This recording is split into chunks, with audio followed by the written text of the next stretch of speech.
Hi hello ನಮಸ್ಕಾರ. Speed trust ಲಾ ವಿಶೇಷ ಕಾರ್ಯಕ್ರಮಕ್ಕೆ ಸ್ವಾಗತ. ನಾನು ಸುನಂದ ಅನ್ಸೂಯ್. ದಿನನಿತ್ಯ ಒಂದಲ್ಲ ಒಂದು ಆತ್ಮಹತ್ಯೆ ಪ್ರಕರಣಗಳು ಬೆಳಕಿಗೆ ಬರ್ತಾನೆ ಇರುತ್ತೆ. ಅದರಲ್ಲೂ ಕೆಲವೊಂದು ಪ್ರಕರಣಗಳು ಕೇವಲ ಕ್ಷುಲ್ಲಕ ಕಾರಣಗಳಿಗೆ ಆದರೆ ಇನ್ನೂ ಕೆಲವು ಭಯಾನಕ ಕಥೆಗಳನ್ನೇ ಹೊಂದಿರುತ್ತೆ. ಆದ್ರೆ ಇವತ್ತು ನಾವು ಹೇಳುವಂತಹ ಸ್ಟೋರಿ ಕೇಳಿದ್ರೆ ಈ ಆತ್ಮಹತ್ಯೆ ನಡೆದಿರೋದ್ರಲ್ಲಿ ತಪ್ಪೇನೂ ಇಲ್ಲ ಅಂತ ಅನ್ಸ್ಬಿಡುತ್ತೆ. ಹೌದು, ಮದುವೆಯಾಗಿ 2 ಮಕ್ಕಳು ಇರುವಂತಹ ಗೃಹಿಣಿಯ ಒಂದು ವಿಚಿತ್ರ ಸ್ಟೋರಿ ಇದು.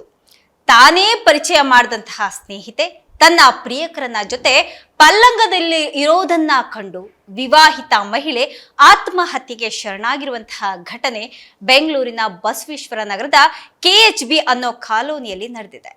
ಆತ್ಮಹತ್ಯೆಗೆ ಶರಣಾಗಿರುವಂತಹ ಗೃಹಿಣಿ ಹೆಸರೇ ಯಶೋಧ. ಈಗಾಗಲೇ ಮದುವೆಯಾಗಿ 2 ಮಕ್ಕಳಿದ್ದಂತಹ ಯಶೋಧ ಆಡಿಟರ್ ಆಗಿದ್ದಂತಹ ವಿಶ್ವನಾಥ್ ಎಂಬುವರ ಜೊತೆಗೆ ಅಕ್ರಮ ಸಂಬಂಧವನ್ನ ಹೊಂದಿದ್ಲು. ಆಡಿಟರ್ ಜೊತೆಗೆ ಸ್ನೇಹ ಹೊಂದಿರುವಂತಹ ಬಗ್ಗೆ ಯಶೋಧ ತನ್ನ ಜೀವದ ಗೆಳತಿಗೆ ತಿಳಿಸಿ ಆಕೆಯನ್ನೂ ಸಹ ಆಡಿಟರ್ಗೆ ಪರಿಚಯವನ್ನ ಮಾಡಿಸಿದ್ಲು. ಇದೇ ನೋಡಿ ಕಂಟಕವಾಗಿತ್ತು. ಯಶೋಧಾಳ ಸ್ನೇಹಿತೆಯನ್ನ ಪರಿಚಯ ಮಾಡಿಕೊಂಡಂತಹ ವಿಶ್ವನಾಥ ಆಕೆಯ ಮೇಲೂ ಸಹ ಕಣ್ಣನ್ನ ಹಾಕಿದ್ದ. ಮಾತಲ್ಲೇ ಮೋಡಿ ಮಾಡಿದ್ದವ ಆತ ಆಕೆ ಜೊತೆಗೂ ಸಹ ಕಳ್ಳಾಟವನ್ನ ಶುರು ಮಾಡಿಕೊಂಡಿದ್ದ.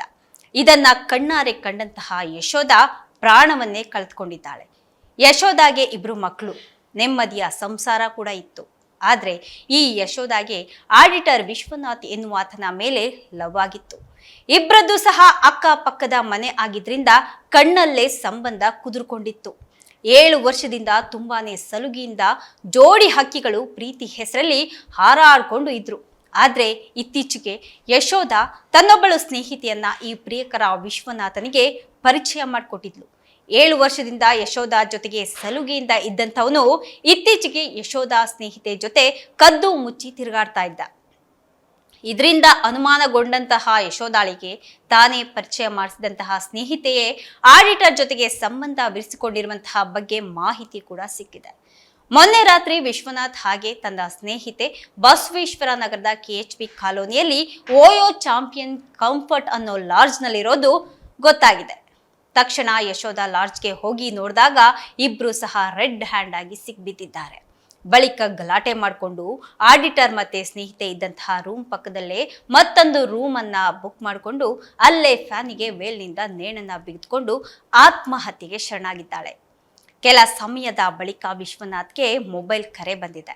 ಆತ ರೂಮ್ನಿಂದ ಹೊರಗೆ ಬಂದು ಮಾತನಾಡ್ತಾ ಪಕ್ಕದ ರೂಮ್ನ ಬಾಗಿಲನ್ನ ತಳ್ಳಿ ನೋಡಿದ್ರೆ ಯಶೋಧ ಆತ್ಮಹತ್ಯೆ ಮಾಡಿಕೊಂಡಿರೋದು ಗಮನ ಮಾಡಿ ನೇಣಿನಿಂದ ಆಕೆಯನ್ನ ಕೆಳಗೆ ಇಳಿಸಿ ಲಾಡ್ಜ್ನವರಿಗೆ ವಿಷಯವನ್ನ ತಿಳಿಸಿದ್ದಾನೆ. ಬಳಿಕ ಸಿಬ್ಬಂದಿ ಪೊಲೀಸರಿಗೆ ವಿಷಯ ತಿಳಿಸಿದ್ದು ಕೂಡಲೇ ಸ್ಥಳಕ್ಕೆ ಆಗಮಿಸಿದಂತಹ ಮಾಗಡಿ ರಸ್ತೆ ಠಾಣೆ ಪೊಲೀಸರು ಪರಿಶೀಲನೆಯನ್ನ ಕೂಡ ನಡೆಸಿದ್ದಾರೆ. ಯಶೋಧ ಅವರ ಪತಿ ವಿಷಯವನ್ನ ತಿಳಿದು ಪತ್ನಿಯ ಸಾವಿನ ಬಗ್ಗೆ ಅನುಮಾನವನ್ನ ವ್ಯಕ್ತಪಡಿಸಿ ದೂರನ್ನ ನೀಡಿದ್ದಾರೆ.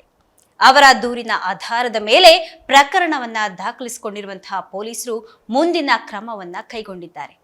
ನೋಡಿದ್ರಲ್ಲ ವೀಕ್ಷಕರೇ, ಕರ್ಮ ಅನ್ನೋದು ಯಾರನ್ನ ಸಹ ಬಿಡೋದಿಲ್ಲ ಅಂತ. ಮದುವೆ ಆಗಿ 2 ಮಕ್ಕಳಿದ್ರೂ ಸಹ ತನ್ನ ಪತಿ ಹಾಗೆ ಮಕ್ಕಳಿಗೆ ಮೋಸ ಮಾಡಿದಂತಹ ಪರಿಣಾಮ ಈ ಗೃಹಿಣಿಗೆ ಎಂತಹ ಪರಿಸ್ಥಿತಿ ಬಂತು ಅಂತ. ನಾವ್ ಏನ್ ಮಾಡ್ತೀವಿ ಅದೇ ನಮಗೆ ತಿರುಗಿ ಬರುತ್ತೆ ಅನ್ನೋದಕ್ಕೆ ತಕ್ಕ ಉದಾಹರಣೆ ಇದು. ಇದಾಗಿತ್ತು ಇವತ್ತಿನ ವಿಶೇಷ. ನಿರಂತರ ಸುದ್ದಿಗಾಗಿ ನೋಡ್ತಾ ಇರಿ ಸ್ಪೀಡ್ ಟ್ರಸ್ಟ್ ಲಾ.